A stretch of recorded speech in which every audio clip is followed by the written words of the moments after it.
ప్రకృతి ఒక్కటి ఉంటే దానికి అంత గొప్ప వైభవం ఉండదు. ఆ వైభవానికి మూల కారణమైనటువంటి పురుషుడు ఉండాలి.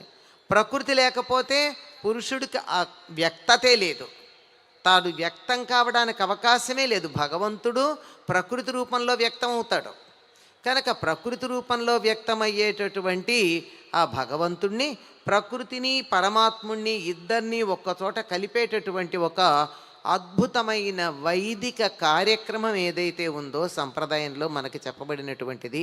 పైగా ఆగమశాస్త్రాలు వీటన్నింటినీ చక్కగా ఏ విధంగా చేసినట్టయితే అవి పరిపూర్ణమైనటువంటి ఫలితాన్ని మనకు అందివ్వడానికి వీలవుతుందో వాటి గురించి చాలా వివరంగా చెప్పడం జరిగింది.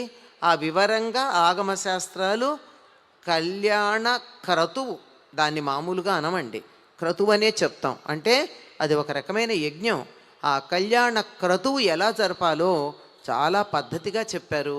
ఆ చెప్పిన దాని ప్రకారంగా ఇవాళ ఇక్కడ మనం కళ్యాణాన్ని నిర్వర్తించుకుంటూ ఉన్నాం.